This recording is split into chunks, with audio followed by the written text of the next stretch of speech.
With Blue Link Plus, you can access your Hyundai Tucson Limited remotely. Doors unlocked, temperature set, lost car found. There it is. Get complimentary class-leading Blue Link Plus. Call 562-314-4603 for complete details.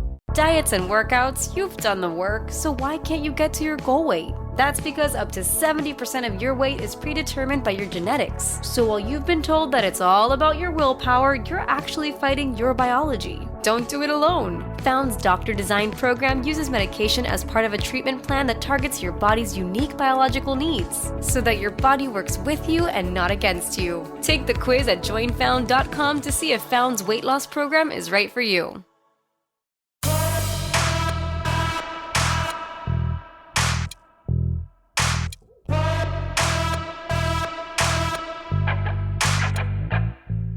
Welcome to the Powercat Podcast, GoPowercat.com's Kansas State Athletics Show. Now, here's your host, GoPowercat publisher, Tim Fitzgerald. Welcome to another edition of the Powercat Pregame Podcast, sponsored by Robbins Motor Company. I am GoPowercat publisher, Tim Fitzgerald, and over the next hour or less, hopefully less for your sake, we will completely break down Kansas State's Big 12 opener on Saturday here in Manhattan against UCF. And for the second straight season, Kansas State has to answer after a non-conference loss, put them back on their heels. Of course, last Saturday, K-State lost at Missouri in a game they thought they would win, but Missouri stole a 30-27 victory with a dramatic last-second field goal. Last season, Kansas State closed out its non-con schedule with a loss to Tulane in Manhattan, and while we knew Tulane was a good football team, I don't think any of us expected K-State to lose that game, but Tulane proved to be the real deal, winning the American and the Cotton Bowl during a historic season for the Green Wave.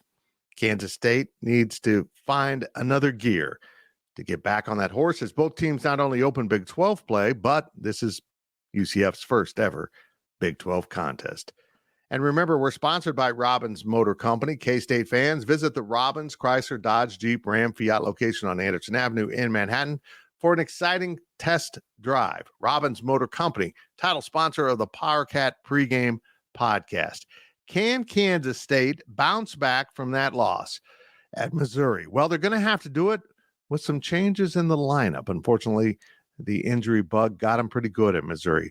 Senior middle linebacker Daniel Green is done. He tore a pec muscle in that game on a sack of the Missouri quarterback Brady Cook, and had surgery on Sunday to fix that, but he will no longer be available for K-State this season. Maybe a medical hardship is in his future, but we don't even know if he's eligible for that, since he was already on his 6th year using his COVID bonus season this year to come back to play what he hoped would be an injury-free season. Didn't turn out to be that. We don't even know if Daniel wants to try it again. We will see. Treshaun Ward, the running back out of Florida State, comes in and has an immediate impact, but apparently also was injured late in that Missouri game. And Treshaun's listed as doubtful for this contest. We expect to see a whole bunch of DJ Giddens on Saturday at running back. And most notably, unfortunately, K-State might be without quarterback Will Howard. Will was really banged up in that game, and we're told it's just mostly severe bruising in his lower extremities. And I mean, severe bruising, it's into his knee, and the swelling has to go down, and they're hopeful. They listed him as questionable, that they might be able to get him back, but if not, we'll see true freshman quarterback Avery Johnson get the start. Maybe he will play quite a bit against UCF, even if Will can play. And in addition to that, we've got true freshman Austin Romaine starting at middle linebacker for Kansas State. So the true freshmen are going to have to step up if K-State wants to win this game. So let's get into the preview of the Knights and Cats. The game kicks off at 7 p.m. at Bill Snyder Family Stadium on Saturday, and it's shown on FS1. We'll bring in Brien Hanley here in a second, the former K-State offensive lineman on those 97 and 98 teams. Will help us break down what's going on with K-State. Then we'll move into Ryan Wallace from our GoPowercat staff, and he'll dig a little bit deeper into UCF. And then we'll bring in, to close it all out, Ryan Gilbert. We'll talk about some of the sports betting topics around the conference this week in the Big 12. But there's no reason to delay. Brien Hanley has appeared in my studio. So now let's bring in the former offensive lineman. And now we are joined by the former offensive lineman, Brien Hanley. He's always an offensive lineman in my heart, though, from his studio in Frisco, Texas. Brien, we talked about it on the Insiders, but for those who missed out on your thoughts on that, how painful was that Missouri game for you? It was painful for the simple fact that K-State was a better football team or could have won the game even not playing our best. Right. We had a better football team. But we didn't make enough plays. I mean, it's that simple. They made more plays. Offensive line didn't look good, but we still had opportunities to win. We had opportunities and we just couldn't make enough plays. It's a little disheartening. Having said that, it's one game. It's right. One game. And the most important thing, and I know this is an old Bill Snyder trait, and I'll always say it, do not let 1 week beat you the next week. And Central Florida, or UCF, I apologize, is a good football team. So we cannot let the Missouri game beat us the very next week. On a side note here, if they lose their mind over being called Central Florida, do you think they would actually revert to murder if you called them CFU? Look, that was a physical football game on Saturday, so much so that Will Howard is listed as questionable. Shout out to Chris Kleiman for basically releasing an NFL injury report on Tuesday. Daniel Green's out. We'll get to that in a second.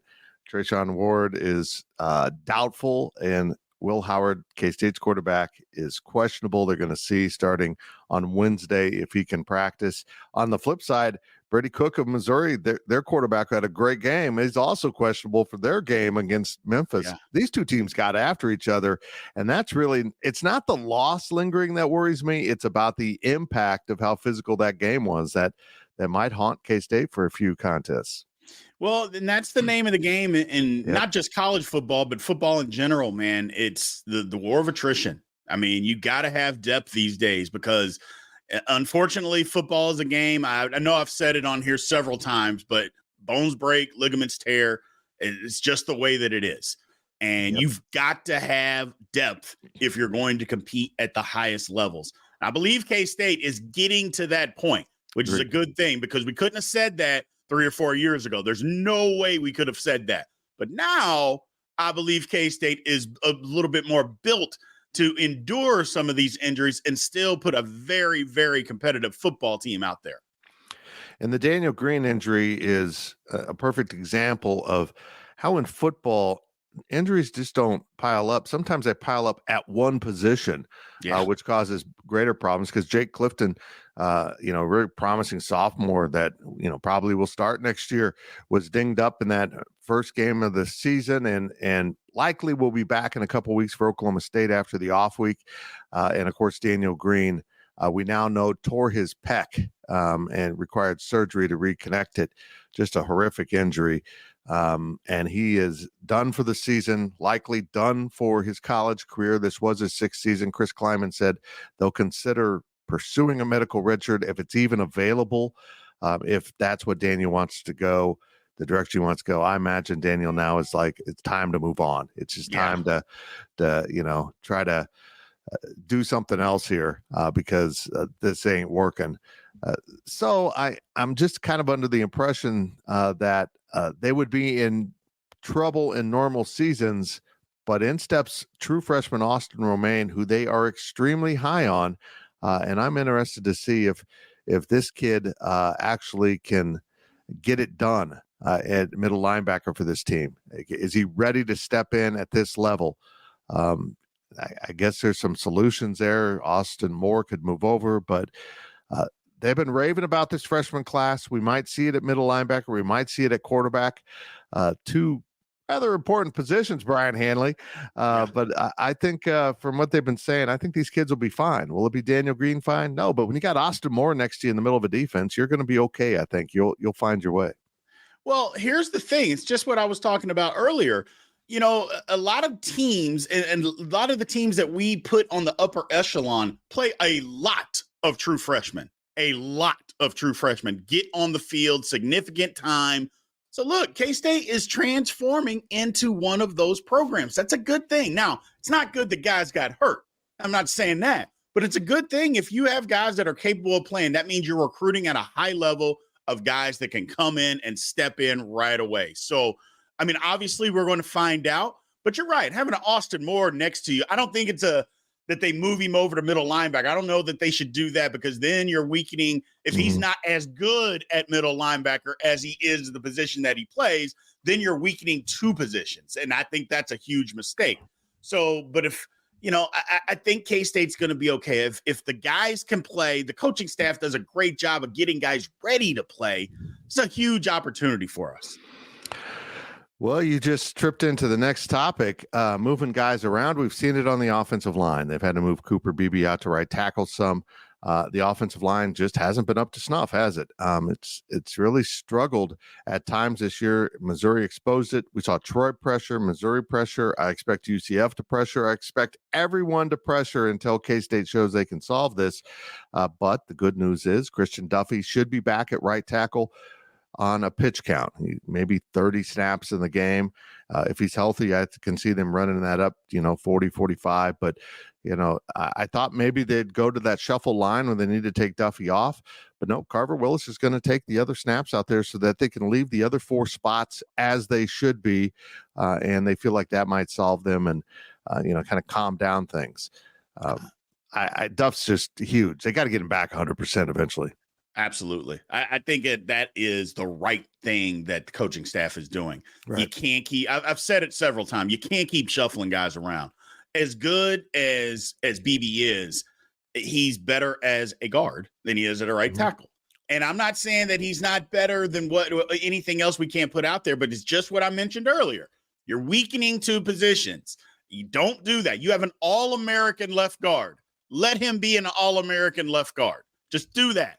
And whatever else that you have behind at right tackle, figure it out. And I think that we've done a good job. But sometimes guys, if they don't know if they're playing here, they don't know this. And I get you got to be ready to play because anything can happen. But at the same time, shuffling around, it's too much. It's the more mental aspect of understanding what you're having to try to do, moving from position to position more than physical. But you're right. The line's just got to play better. They just have to play better. Everybody, it's just what you said. And we brought it up on the Insiders. They are going to pressure K-State. Everybody's done. Troy did it. Missouri did it. And everybody's going to until they prove that they can stop it. And so far, we haven't done a great job of that.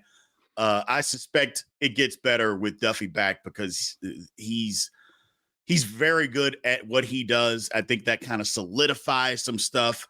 And I think K-State will be better for it. I agree. And let's keep in mind they have the off week coming up next week, which we all thought was too early in the season. It turns out to be a brilliant placement before they go to Oklahoma State on a Friday night in a few weeks. And that brings us to Will Howard's situation. I've spoken to a number of people. Some think that Howard will be fine. It's just apparently severe bruising, and bruising into the knee joint that the swelling has gotten into there, and some other stuff going on. He just got battered in his lower body in that game. I don't think anything dirty, just great physical football by Missouri. And he could barely walk after the game. They didn't practice him the first part of the week. As I mentioned, as we record this on Wednesday, they're hoping to get him back in practice on Wednesday. And I've also heard the opinion, and it's one I share, is that they might, if he can go, but they're a little timid about it, they want him on a pitch count maybe, just start Avery Johnson and use Will as needed. If Avery's doing great, you don't have to use Will Howard. If Avery's, what they're doing with him baffles UCF and they're putting up points, you can leave your starter on the bench. And if it doesn't work, put him in. But with that off week, I think the temptation to try to get him 100% for the rest of the season has to be lingering with these coaches. I believe you're 100% right, Fitz. If he's not 100%, I don't know that you throw him out there. Obviously, it's going to depend on how he feels because, look, it's football. Nobody's going to be 100%. So, I mean, we're 3 weeks into the season. Guys are going to get beat up and bruised. But if he's compromised and can't, run the game plan that they're trying to run, then, yeah, you got to put somebody else out there. Somebody else in there. But if he's just, hurt and He's just got to battle through. I don't know. I think you give Avery Johnson an opportunity. I mean, if Will Howard is 50, 60%, I don't think he plays. I don't think you should play him at all. Now, if we're talking 75 to 80%, that's something different, So it's just going to depend on how he feels. Look, the guy's a veteran. He's been around a long time. He doesn't need that much practice time. No. To be able to go out and run a game plan. He knows what they're going to do. He can watch film and understand, what UCF is doing. So for me, it just going to depend on how he feels and also depend on him being honest with the coaching staff and with the trainers. Because I know as a former player, I'm fine. That's all we say. I'm fine. Well, you're not fine. You can't even get in a stance. I remember them saying that to me. Brien, you can't even get in a stance. I'm fine. I'll be all right. No, you're not. So it's just, we'll see what happens. But like I said, if it's anywhere 50 to 60%, he's got to sit. 75 to 80, then yeah, he can go. Yeah, that's what I tell myself every morning when I get out of bed. Everything hurts. I'm fine. I'm fine. It works. So look, this is a really cool game. First of all, welcome to the Big 12 UCF. I know you've been in the conference technically since July 1 or whatever it was, but this is it. I mean, this is the first Big 12 football game. I think it's cool they're coming to Kansas State. It was a very memorable game, not for the game itself, but last time they were in town, we had that incredible weather event with those amazing photos that are not photoshopped. And but I think this is a really good program. I think this is a great addition to the conference. This is a really confident program. They have cocky fans, which I appreciate because they've won a lot of football games. And I've been saying for a while that I think these teams are going to be stunned once they get into the Big 12, how big the tests are every week. Now that we're into the season, this league's hot trash. UCF might be able to come in here and win a lot of games this season because this league absolutely stinks. As a side note, I saw one of my colleagues at 24/7 Sports, Cody Nagel, put out his weekly Big 12 power rankings, and Texas, of course, is at 1, and Oklahoma by default's at 2 because they played nobody. And right. K-State was 3, and one of the great K-State accounts said, well, that's not right. And I go, in this conference right now? Yeah, that's right. K-State's probably still the third best because this league is not very good this year. UCF can make some thunder, can't they? Absolutely. They're a good football program. Yep. They got a good coaching staff. They know what they're doing. It's only going to get better. It's literally only going to get better. I mean, the thing that kind of held them back is not being in a big time conference. I mean, 70,000 people go to that university. I mean, it's incredible how many kids go. It's the largest school in the country, I believe, as far as population-wise or enrollment-wise.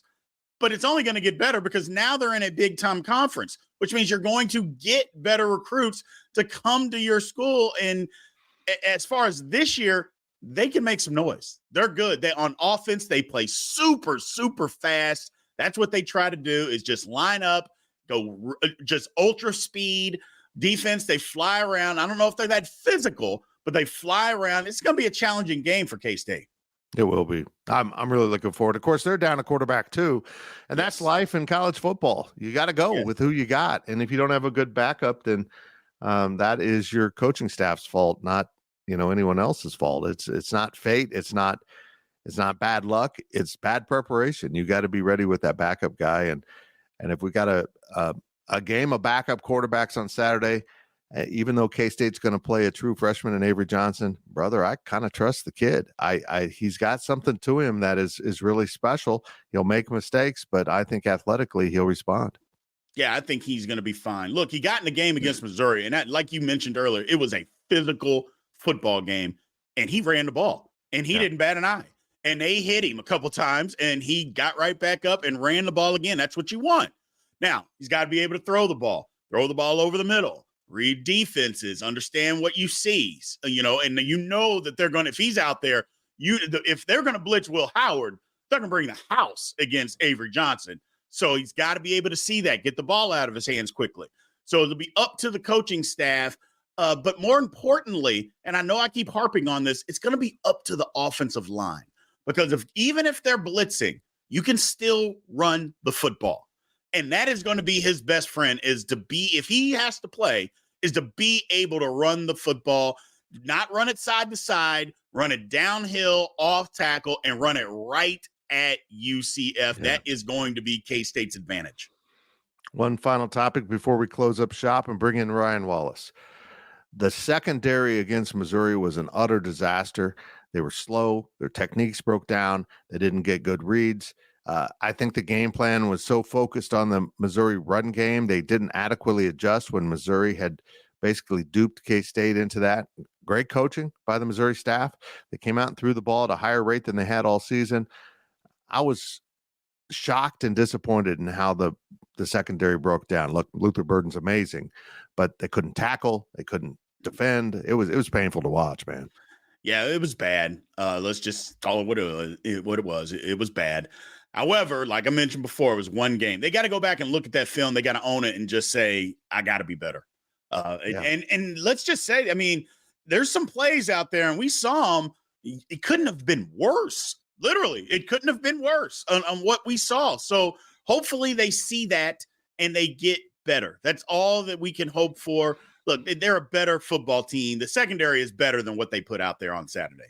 They have to be. Otherwise, they wouldn't even be at this level of football, because some of that was just elementary stuff, not knowing where the ball was or throwing it over your head and you can't see it. I mean, that's just elementary stuff that they just weren't prepared. I don't think they were prepared for Missouri's speed. I think that's what it was. They just weren't prepared for it. And now they understand this is big time football. And maybe that was their fault. They didn't recognize Missouri as being big time football. And unfortunately, it bit them. But coming back this week, I think they understand that UCF is big time football. This is Big 12 football. Let's get back to what we do, covering guys, being physical, playing sound, fundamental football. 1 year ago, Kansas State lost to Tulane, went into Oklahoma to open Big 12 play and won. And, you know, on the pathway of getting to a Big 12 championship. So that's still on the table for K-State. Losing to Missouri sucked. They had some injuries. It stunk. They got to come home and get right back on it and definitively win a game and move on to the next game. Will they beat UCF on Saturday night?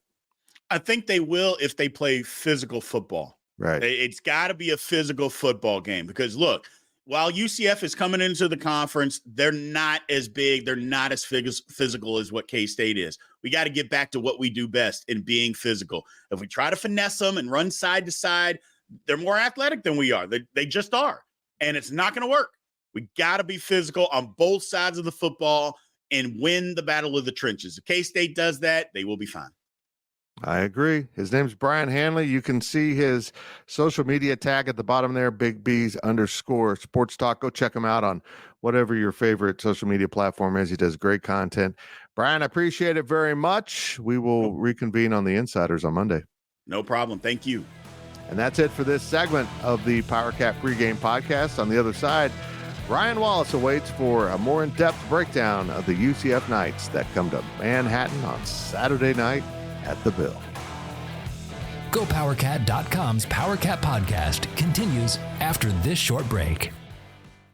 When the whole family comes together to watch the game, nobody wants to miss a second of the action to run to the grocery store. With Instacart, you can get all your weekly groceries in as fast as an hour. Less time shopping means more game time. Let's go. Visit instacart.com to get free delivery on your first 3 orders. Offer valid for a limited time. $10 minimum per order. Additional terms apply.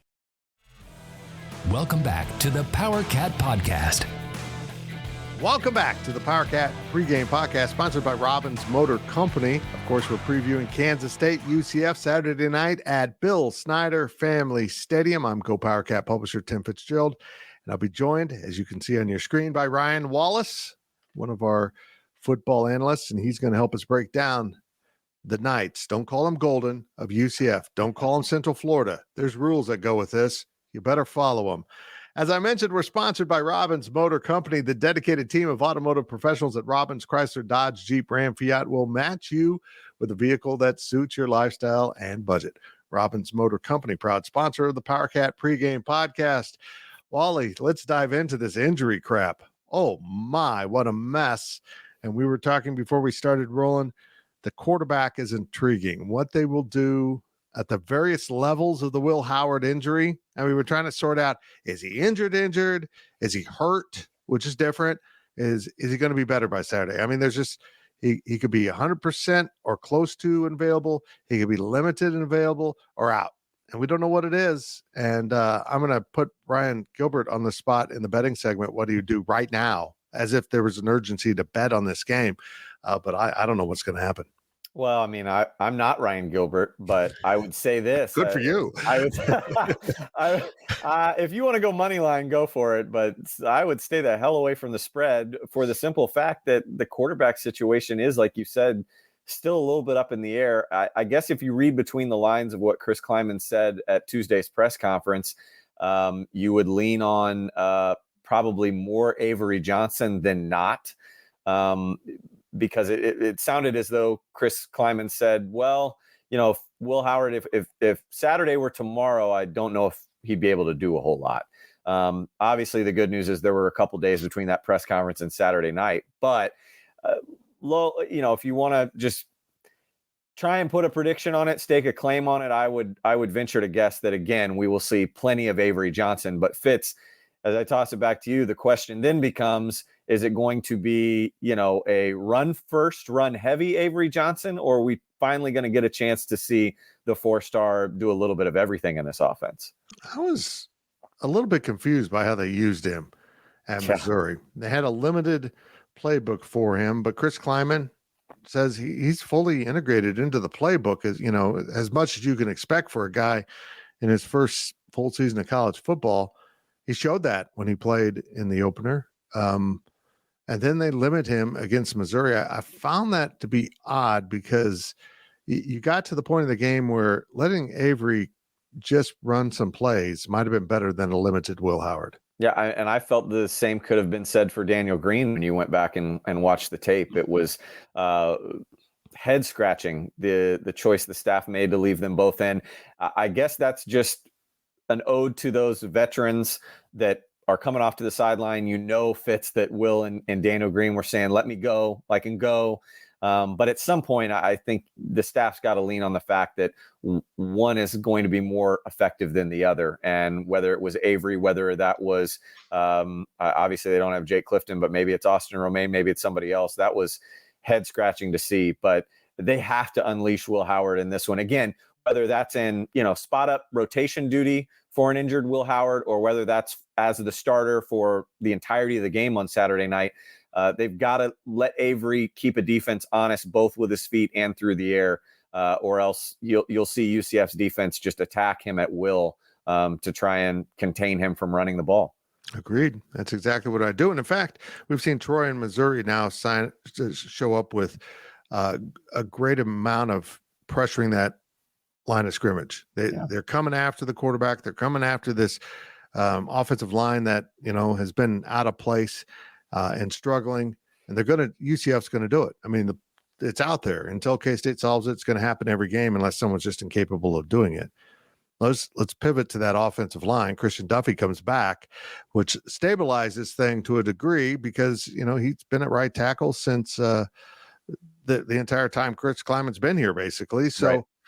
The need to have him back is significant, but he's not fully back. We'll still see Carver Willis and him rotating at that spot, but that does stabilize the other 4 spots. No more moving around. It sounds like, at least from what I'm hearing, BB will be the left guard throughout this game and not swing out to right tackle unless something goes wrong. Duff's big, though. Yeah, I mean, getting him back is huge. I guess, you know, the glass half empty part of that conversation is the fact that, as Chris Kleiman alluded to on Tuesday, sounds like it will be more of a snap count based on, again, getting his conditioning back. Sounds like Tremaine Carroll's staff have really been pushing him in the strength and conditioning department to have him more ready to go. But I think Kleiman said something in the neighborhood of like 25 snaps would be great for him. Obviously, if he can go, if he shows that he can go, they'll push him further. But, you know, he will be on a snap count, which does mean, again, Carver Willis back at that right tackle spot to allow Cooper Beebe to stay at left guard. I just wonder, though, if when you have Carver Willis in for those snaps, and maybe even Christian Duffy, depending on how he looks, if it wouldn't be smart, especially with Avery Johnson at quarterback, to maybe play heavy on that side. And what I mean by that is have a tight end like Will Swanson. Obviously, you don't want to limit what Ben Sinnott has been able to provide in the passing game by just making him a blocker, but maybe going heavy with a tight end on that side as an added blocker. Certainly, I think if Carver Willis and Avery Johnson are in the game at the same time, that's something that I would explore. Because again, if you're UCF, you would think that would be not only the quarterback to attack, but the side of the line of scrimmage you would want to attack as well. I would agree with all of that. Let's move on to UCF. This is a good football team. They're 3-0. They struggled a little bit at Boise. They're also on their backup quarterback, but just give me your overall thoughts on the Knights. Well, I think, let's start with the offense. And you mentioned Timmy McClain, who's come in for John Rice Plumlee. McClain is an interesting story because he was a highly thought of recruit, had a couple Power 5 offers out of high school, and mind you, was 40-5 as a varsity starter and started as a freshman. So that was over the course of 4 years in Florida.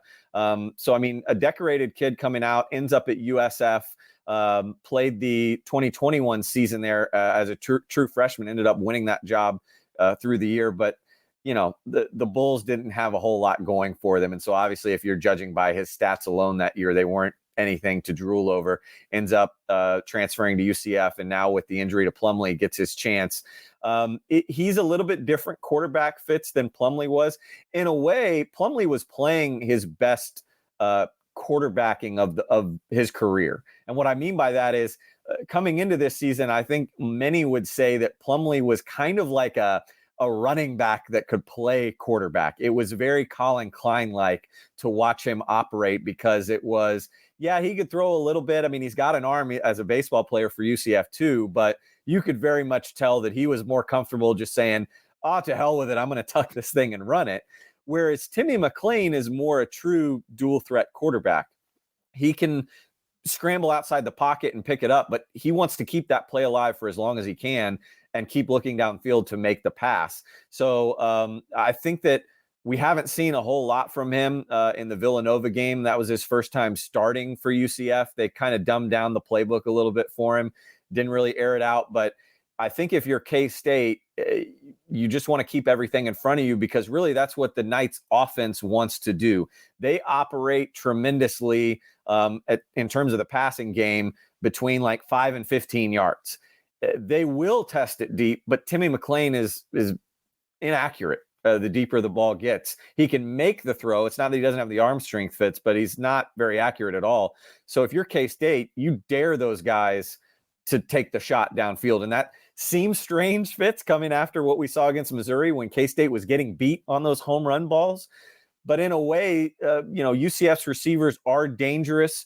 Kobe Hudson, the former Auburn transfer, has kind of become their go-to guy. Javon Baker is another guy that will test it deep, but those guys have had a case of the drops throughout their career. So again, if I'm Joe Klanderman, I would say test me deep until you prove that you can beat me. Otherwise, we're going to keep you in front and let Timmy McClain operate that way and try and take away the run, because I think that's the thing that surprised me most, Fitz, in doing research with UCF. This is a kind of that Lincoln Riley based offense or maybe I should say Art Briles based offense, in the sense that they want to go up tempo. It's going to be fast. Any K-State fans were there to watch the game in Auburn when Gus Malzahn came up with Nick Marshall. It will look a lot like that. But as we saw in that game, they want to try and initiate the run first, and they've been really good at it so far this season. They're number 2 rushing offense behind Air Force right now, and they'll be going against the number 3 rushing defense in K-State. And Fitz, to throw it back to you, finishing up about the offense for UCF, I think that's the area that will win this game for K-State. Their defensive line has to win the line of scrimmage. Take away an RJ Harvey, who's their all-purpose back. Limit Johnny Richardson, who's that scat back, freaky speedster. And then if they want to go to DeMarcus Bowman, who's a third back in this system, a Florida transfer, former 5-star Florida player of the year, who we haven't seen a whole lot these last 2 weeks. The question is, whether they'll unleash him this game or not. You've got to win the line of scrimmage and I think attack the interior of the UCF offense, which is not just going at Timmy McClain under center at times, but also a center position with Drake Metcalf, who's a Stanford transfer, and then a redshirt freshman that they've kind of been going back and forth. It's been an uneasy position so far for them. Uso, Javon Banks, Damian Alalio, this is a chance for those guys to really make an impact and frustrate this offense from the inside out. God, I love your preparation. That was beautiful. That was art. That was amazing. Let's flip it over to the other side now. Let's talk about the UCF defense. They get after you. They're aggressive. They're athletic. They will test this offense no matter who's at quarterback. I'm excited to see how Kansas State handles this because they haven't handled the last two defenses that well. I mean, I know they got away from Troy, but Troy gave them troubles. And then Missouri gave them a surprising amount of trouble in my book. I knew Missouri's defense was good, but I didn't think they would dominate the offensive line like that. How does K-State adjust to this kind of attack mode defense that they've seen now 2 weeks in a row, and they're going to see it on Saturday? No, they're going to see plenty of it. I think with this UCF defense, their strength coming into the season, when you read all the previews and go back and then even watch them through these first 3 weeks, it's a strong front seven. In a way, it's a defense that's a little reminiscent of Missouri.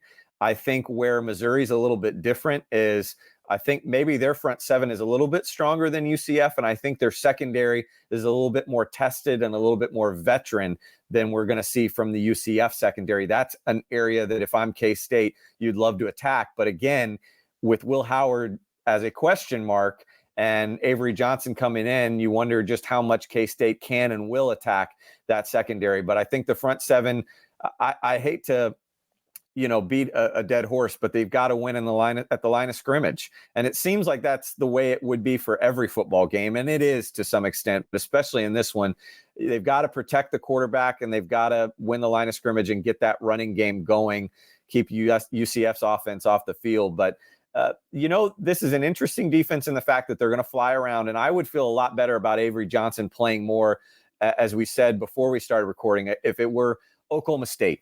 If this were Kansas, if this were, BYU, somebody whose front seven or just the core of their defense is built more on, sound tackling and being tough and tenacious.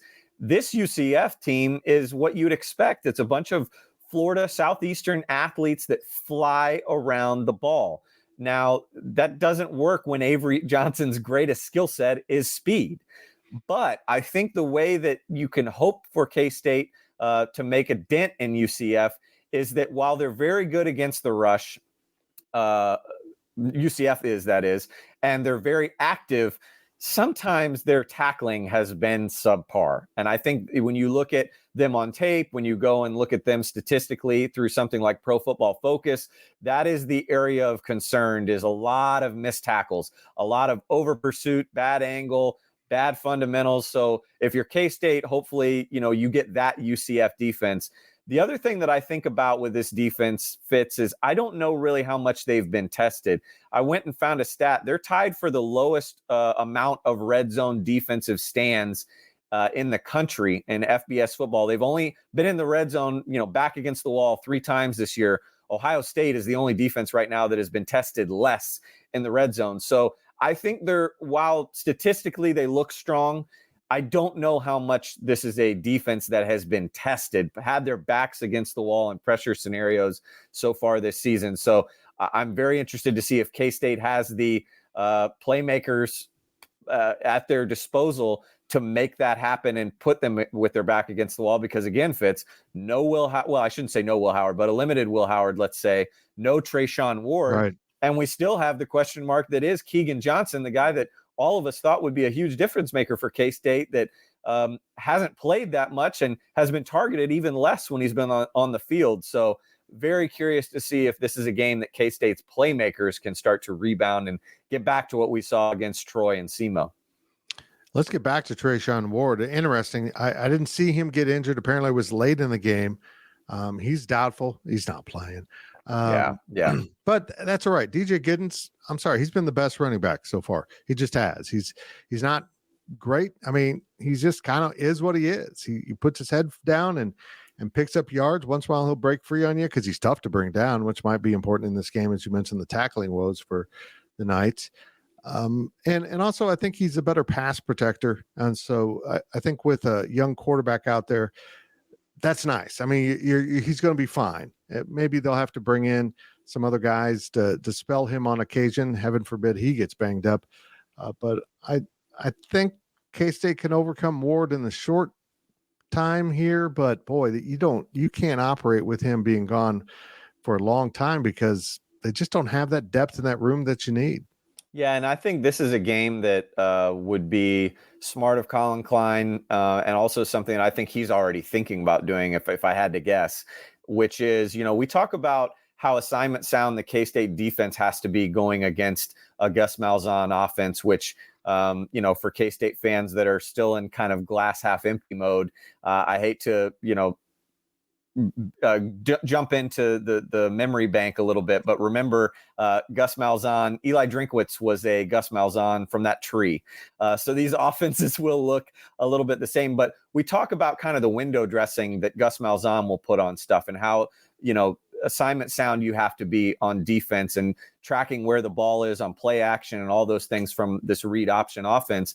This is a perfect opportunity for Colin Klein to do that. Partially because, as we mentioned, this is a UCF defense that isn't always the most technically sound, but also because he is limited in the backfield. And DJ Giddens isn't really a passing threat out of the backfield, and I don't think Anthony Frias is either. And so this would be a great opportunity for Colin Klein to dress some things up, get some guys in motion, whether it be jet sweeps and get some things going on the ground that way, or even motion some guys into the backfield that then come out of the backfield as passing threats, make a safety pick up that assignment, make a linebacker pick up that assignment. I could see Phillip Brooks back there, Seth Porter back there. We've seen Ben Sinnott drop back, put his hand in the ground, a fullback, and then end up going out on a wheel route. Make this UCF defense account for whoever is in the backfield at all times. And I think that might be a way for K-State to maybe spell what we've seen from the lack of skill so far and the lack of talent from the skill positions. I don't know if you can just consistently rely on Jaden Jackson to be a guy that's going to get you a touchdown and get the big play every week. They need RJ Garcia, who, this is a Florida kid. So maybe this is a game that he's had circled on the calendar as maybe a jump start after him kind of disappearing last week against Missouri. Maybe this is a chance for Phillip Brooks to come back, and maybe finally the coming out party for Keegan Johnson. This, again, a great opportunity, I think, for Colin Klein to maybe dig around a little bit in that playbook. And if he's not going to dig into some crazy stuff, at least dress it up a little bit, force UCF to, again, stick to their assignments a little bit more soundly than they've shown, I think, through 3 weeks so far. God, he makes segments so easy. I just ask. I throw the softball pitch up there. You can just hit it every time. I'm not going to ask you to make a prediction because we talked off the air. You just don't know. The quarterback situation is, so tenuous. I'm not sure what to say about this game. I'll say this: if the young freshman plays, he's either going to be great or he's going to look like a freshman. It's just I don't feel like there's going to be any middle ground for Avery. I will caution fans with this, though. Again, whether it's a win, whether it's a loss, and I'm not trying to go ahead and put the excuse out there either way, whether it's a win or a loss. But I went back, Fitz, and I don't know. I might toy around and put something up on the site here in the coming days, or maybe after the game. But I would just caution fans that when I went back and looked at, whether it's Will Howard as a true freshman when he started the COVID year, Skylar Thompson, he had been redshirted, but his first start, Colin Klein's first start, Josh Freeman's first start, none of them were exceptional. None of them were out of this world. Will Howard's first win was at TCU, 21-14. He had 117 yards through the air, threw an interception, sacked twice. Did score on the ground. Skylar Thompson had 2 interceptions, was sacked 4 times in a loss to West Virginia, narrow loss. Josh Freeman had the comeback win, if you remember, against Oklahoma State, but he was sacked 3 times, didn't throw a touchdown pass. Really, Colin Klein probably looked the best. And if you remember, his first start at quarterback was that really weird win against Texas where he only threw the ball 4 times, Fitz. He had 25 carries for 127 yards and two touchdowns. He can't do that to Avery Johnson. If this is truly Avery Johnson's first start, he'll kill him. I mean, you just can't do that. And I think he knows that. But again, cautionary tales of win the game, but don't expect Avery to look like Tom Brady out there or Michael Bishop, because as you would probably tell me and inform me, Michael Bishop's first start, maybe I'm wrong, wasn't, what we saw from Michael Bishop his last game in purple. So it'll be a great kind of measuring stick of what Avery has, what he can do, what he can be. But my whole thing is, again, win or loss, a cautionary tale that Avery is only going to get better. But Fitz, really, really excited to just see what this freshman can do. Again, whether it's a start or whether it's in spot duty, it's going to be the most we've seen of him to this point.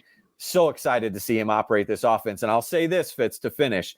I've seen enough from Avery Johnson in games against Derby when he was at Mays High School to know this.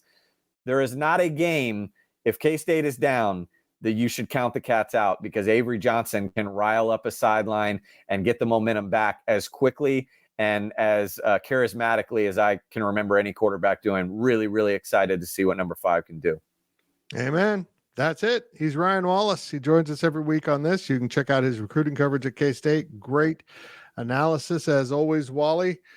We'll talk to you next week on this show. Thanks, Fitz.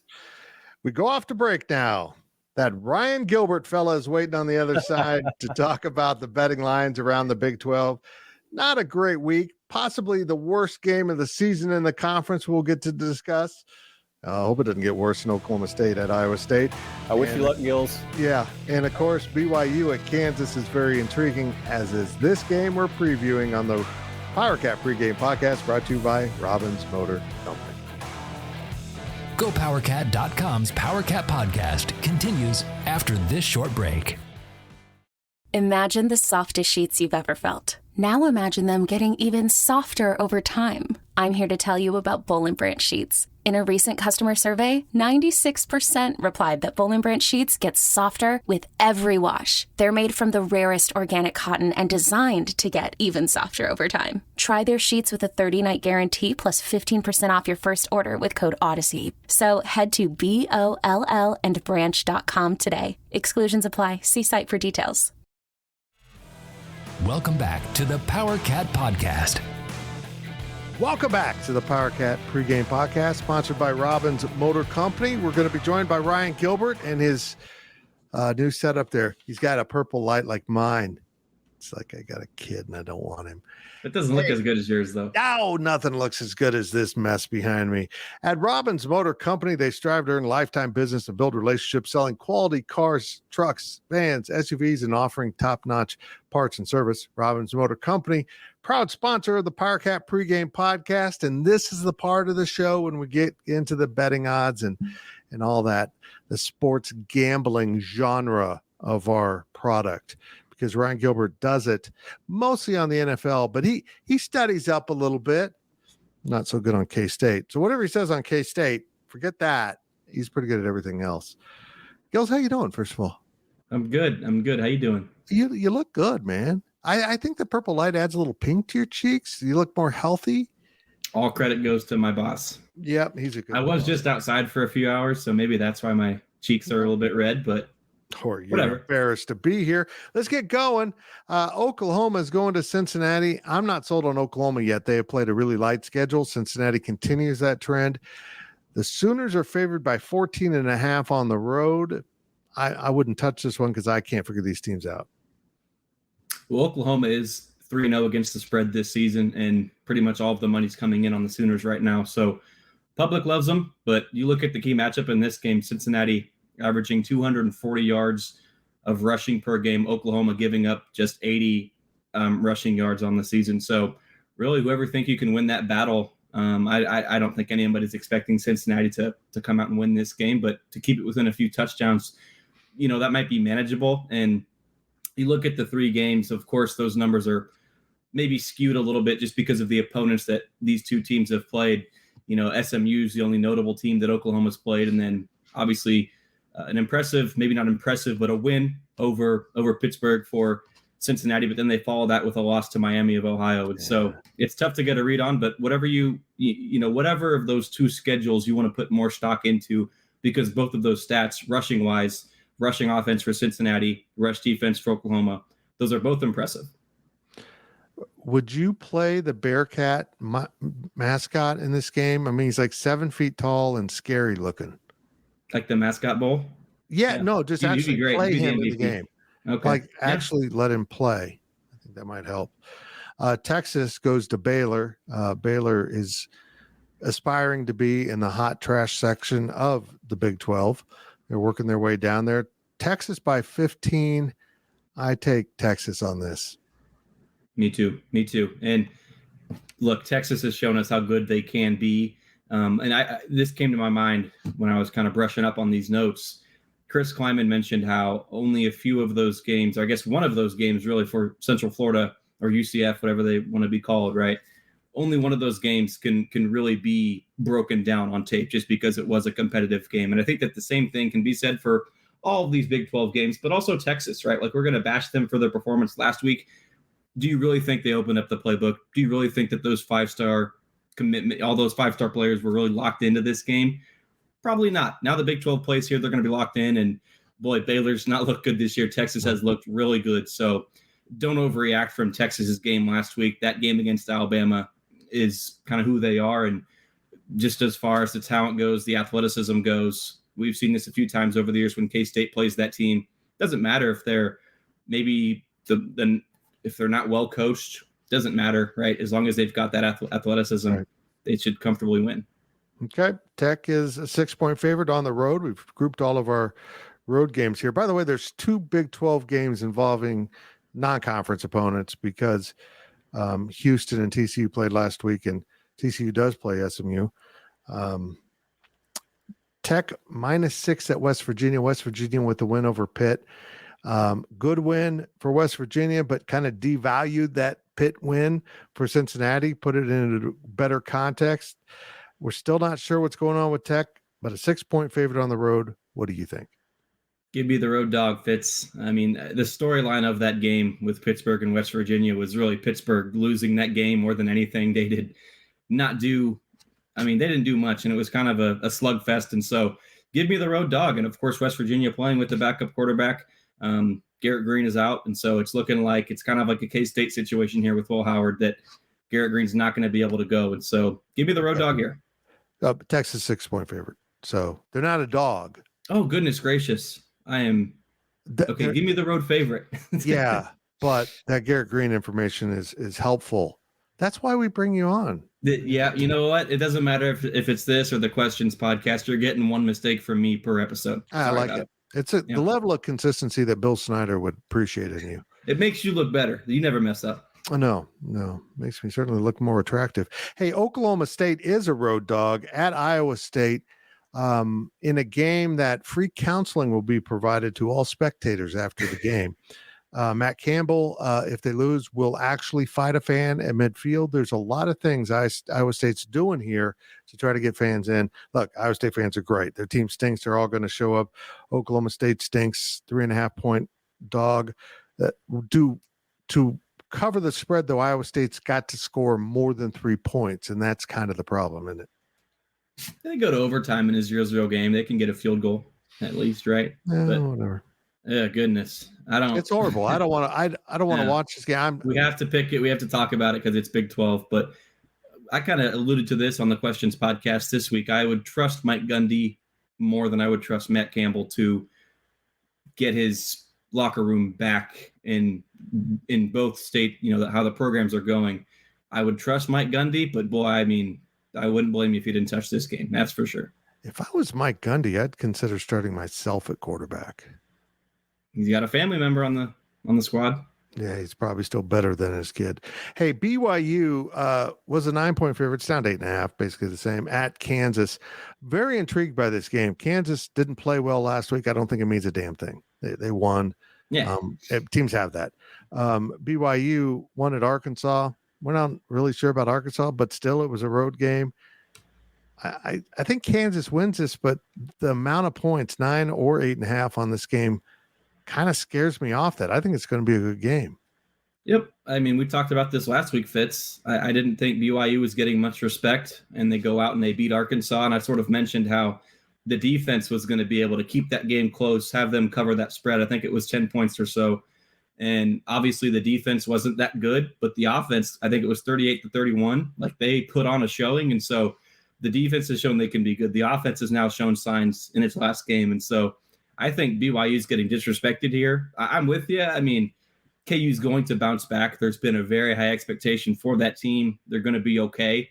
But, man, anything more than a touchdown, I've got to go BYU to cover and, of course, sprinkle some on that money line. I love it. I love it. UCF comes to Manhattan as we wrap this up. It was a 6.5-point favorite the other day when I texted you. It's down to 4.5 as the quarterback situation from K-State kind of shakes out. Does K-State cover 6.5 or 4.5 or any and a half? I mean, is this a game that K-State will win, I guess? The one thing that Chris Kleiman is really good at is keeping his locker rooms bought in, especially after a loss. You look at Tulane and obviously Arkansas State. Chris Kleiman is able to bounce back from these types of games, and that loss to Missouri stings. To quote Kobe Savage, he said that they were pissed off and, you know, they want to get back in the win column. But boy, Fitz, these injuries are just really adding up for Kansas State. And I think the world of Avery Johnson. He's a great talent. He's the future of K-State football. But for right now, man, I think the talent, the athleticism, all that is there. But just the understanding of the playbook, I still have my concerns with Avery Johnson. And he's going to see things from UCF that simply he has never seen before, period, on a football field. And so I get it. Gus Malzahn's more of an offensive-minded coach. And that's probably the next point you could talk about. The secondary showed its weaknesses. They lose Daniel Green for the year. How is Austin Romaine going to compete? How are these young guys going to compete? That's even if the secondary can fix its issues, with which I don't know if those will be fixed. I get it. UCF's got a backup quarterback of its own. I'm sure they have more injuries that you could talk about as well, but I just don't feel confident in K-State with this game. They've got the bye week next week. I think if you're Chris Kleiman, you're thinking, all right, let's get through this week, win or lose. Then we'll get Will Howard back. Everything would be okay at that point. So I really do. UCF's the underdog, right? The road dog. Yeah. Give me the road dog here. I think that UCF has a real good chance to pull off this upset. K-State's obviously going to have a chip on its shoulder, but so is UCF. This is their first Big 12 game ever. It's going to be a fun day at the Bill. I will see you there. Hey, real quick, how do you feel about Oregon minus 21 against Colorado? I want to see Colorado lose. So I'll go with Oregon. And they're playing with house money, it feels like a little bit. Luck's going to run out. I agree. That is Ryan Gilbert. He's part of the GoPowercat coverage team. Please subscribe to our website if you're a K-State fan. If you're not a K-State fan, subscribe to your school's 24/7 site. Gills, thank you very much. I'll, like everyone else, see you at the Bill. That will do it for this week's edition of the Powercat Pregame Podcast. We appreciate you listening, and we appreciate Robbins Motor Company for being our sponsor for the, fifth straight year. It's a great relationship. Kansas State, UCF on Saturday night at the Bill, 7 p.m. kick on FS1. And my one thing to watch is pretty darn obvious for this week. The quarterback play. Who starts? Is there a rotation between quarterbacks? Does Avery get all of it? Or is Will Howard healthy enough to go ahead and play? We're going to find out at the Bill come Saturday night. And I'll be there, and I'll see you at the Bill. Thank you for listening to the Powercat Podcast. Make sure you're subscribing to our show at Apple, Spotify, Amazon, or wherever you get your podcasts. It's the UEFA Champions League on Paramount+. Europe's top club soccer tournament. Champions versus champions. The best teams facing off in the knockout rounds. Magnificent! And it all takes place while you're filling out financial reports at work. In the middle of your day, in the middle of your week. So use that second screen. Call in sick. Do whatever you got to do to tune in Tuesdays and Wednesdays. Nobody watches the UEFA Champions League like us. Knockout rounds begin February 13th on CBS and stream live on Paramount+.